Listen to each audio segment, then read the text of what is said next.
Thank you. Good evening, Commissioners, and welcome back to Franklin again. I'd like to begin by reminding the Commissioners, as Commissioner Finley has already done, that the statement we all heard from the Duke Energy representative at the beginning of this hearing was not delivered under oath, unlike the rest of the testimony you are hearing this evening. I would hope that unsubstantiated corporate public relations garble will be completely disregarded in your deliberations. In your deliberations on utility rates that have such a profound effect on the lives of real people. These hearings are becoming an annual ritual as Duke Energy repeatedly asks for rate increases to finance new power plants and infrastructure to implement the policies outlined in its integrated resource plan. The predictable, self-perpetuating spiral continues. Current policies promote more and more energy consumption, requiring more and more energy production capacity, requiring higher and higher energy rates.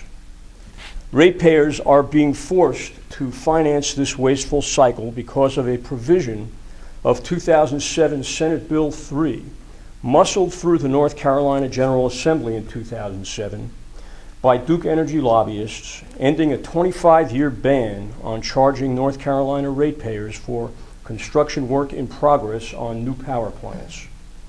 Without this provision, it's doubtful that Duke would be pursuing its current path because they wouldn't be able to finance these power plants. Apparently, financial institutions understand that new coal, natural gas, and nuclear power plants are much too risky propositions to invest in. So here in North Carolina, electrical ratepayers are being forced to play the role of investors without the benefit of even the possibility of realizing future profit. They are being forced to take on the risky debt themselves and pay higher and higher energy bills on an annual basis. Unless, that is, the Utilities Commission, the Attorney General, or the North Carolina Supreme Court intercedes.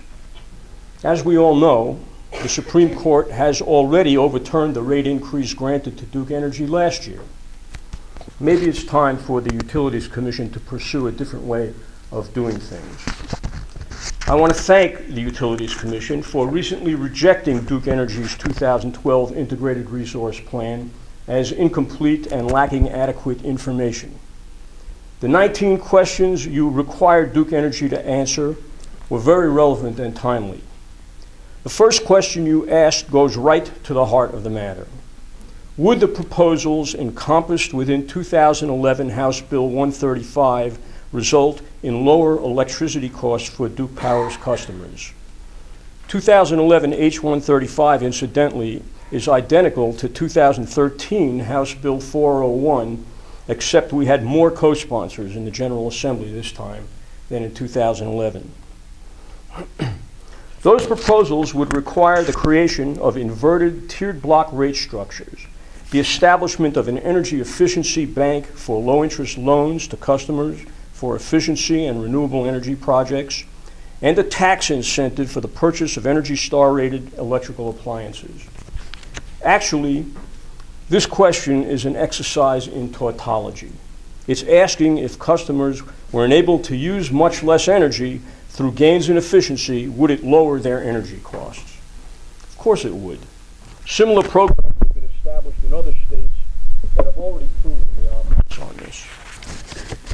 To further develop this idea, I'd like to point to the state of Hawaii that recently established a similar program in which a bank was created to issue low-interest loans that will be administered through monthly utility bills to electrical ratepayers. This is virtually identical to the proposal in North Carolina House Bill 401, in which the ratepayer will realize a reduced monthly energy bill from day one, including the loan payment for energy efficiency and/or solar energy project investments.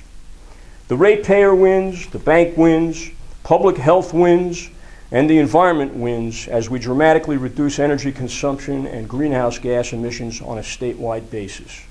Thousands of jobs will be created in the fields of energy efficiency, rooftop solar energy installation and maintenance, cogeneration system design and implementation in heat-producing industries, and all the positive economic spin-offs associated with an increase in the construction, plumbing, electrical, architectural, and engineering trades.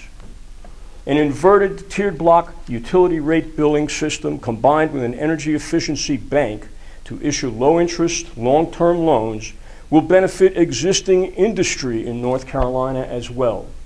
Amory Lovins, who has been hired by many Fortune 500 companies, including members of the utility industry, to increase their profits through improvements in efficiency, once said that those who are concerned with the cost of energy efficiency are confusing the plus and the minus signs. Improving efficiency brings higher profits, not costs. It's the safest investment you can make, guaranteed to yield profit.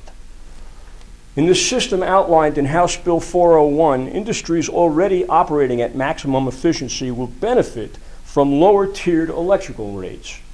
Those industries that are currently wasting energy will benefit from low-interest loans to achieve maximum efficiency, resulting in lower electrical rates, lower electrical usage, and higher profits. This isn't magic. It isn't pie in the sky. It's based on the very real value of energy saved and the capital created by this process. Wasted energy is a resource North Carolina has in abundance. Per capita, we use twice as much energy as those living the same lifestyle in Western Europe and 3 times as much as Japanese people. It's not because we have more or do more. It's because we use energy less efficiently. It's time we started mining this resource.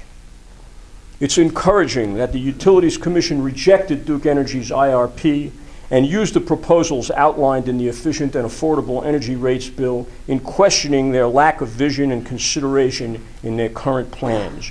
I urge you to continue to think along those lines and begin the process of restructuring utility rates rather than raising rates that would serve only to implement the IRP you've rejected. Thank you, and I'm submitting a list of documents that I have on this statement. Do you want to have a list of documents admitted as an exhibit in this proceeding? Sorry? We'll accept his documents as Friedman Exhibit number 1. If you'll get it for me, Mr. Yes. Friedman, are you a customer of Duke Energy? I am a customer of Duke Energy, yes. All right. Thank you, Mr. Friedman. Appreciate you coming tonight.